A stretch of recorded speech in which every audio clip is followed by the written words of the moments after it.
here today to introduce you to Trust Inside, which is a new service that we are developing at the moment to prevent password phishing on the internet. A little bit about us. We started the business in 2007, so we've been around for a while.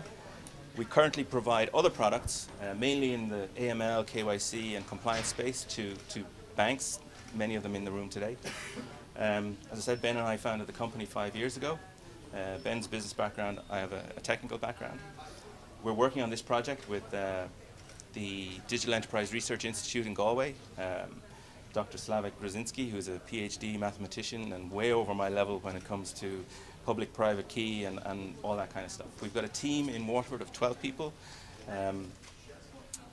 So what is the pain? Basically for banks, we're trying to propose whether you would like to see a behavior change in your customers so that the liability for losses incurred due to fraud don't end up being carried by you all the time, that the customer takes responsibility. We believe Trust Inside helps to solve this problem by two things. One, it empowers the customer so that they can confirm that they're on a genuine website and not a copycat website. And the second one is it changes the mechanism of how passwords work. Your password is no longer the password.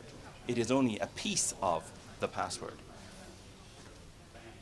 You can see the little picture there at the left-hand side. There's a trusted authentication service, a bank, and your browser. And that trusted authentication service is a key piece. So the three parts that we think solve the problem. One is the empowerment of the consumer. How do you show to the consumer a website is genuine?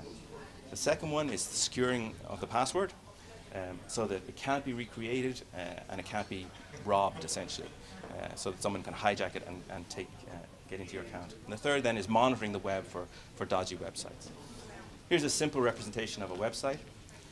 When I click to log in, you see the login button there with Trust Inside. If I hover my mouse over Trust Inside, I get a health check that tells me basic pieces of information about that website. Who owns it? Are they registered? What is their reputation? So on and so forth. If I click it, I can start to drill down even deeper, and I can authenticate whether that website is actually registered or not.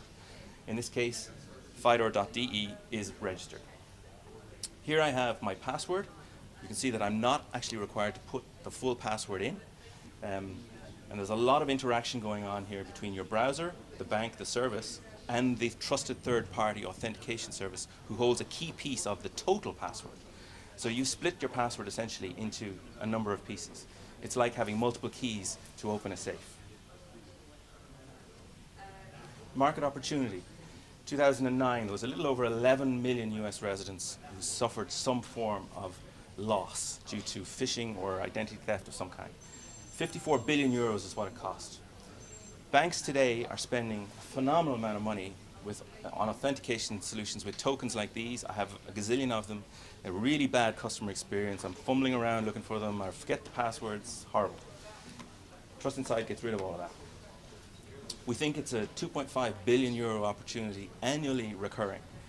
Now we're not saying we're going to take all of that, but it's a big market to go after. 200 million online clients today that need to be secured, and it's growing and it's going to get bigger with mobile. Authentication as a service is how we're promoting this service. Our competitors, some of them there, two areas mainly: strengthening authentication, meaning more of this stuff, really bad experience, possibility of data interception, man in the browser, all that kind of stuff, and transaction and session monitoring, trying to capture bad activity as it happens. You've got to have really responsive systems because as soon as the money is gone, it's gone. Difficult place. So what we're trying to do is come in on the front end before all of this stuff happens and stop. Our marketing plan is initially, because we're still very early stage with this product right now, it's still prototype, we're seeking to engage with partners, members of the Swift community on a purely risk-reward basis. Anybody who's interested in doing a pilot, we'll do it. If we deliver, you pay. If we don't, you don't. Once we release the product, we'll promote it via GBR's existing customer base, which is about 5,000 registered customers. We'll promote it through our existing sales network around Europe and the US. And we'll leverage one of our key investors, GlobalSign, who are the 4th largest manufacturer of SSL certificates in the world. They have a reseller network of about 8,000 reseller distributors. And they're very interested in the product. So the next 12 months, we're seeking to partner with, I said, members of the Swift community to test and trial this technology. We think it's groundbreaking, and if we can change behavior, it will make big inroads into the losses that all you guys are experiencing. We're looking to raise €1 million to fund our marketing and our business development, to continue product development, and to add some new people to the team. And also, in another area that we're working on is our company register portal. We want to continue to build that out so that we have a single one-stop shop, if you want, for company information around the globe. So, if you have any questions, I'd be happy to take them.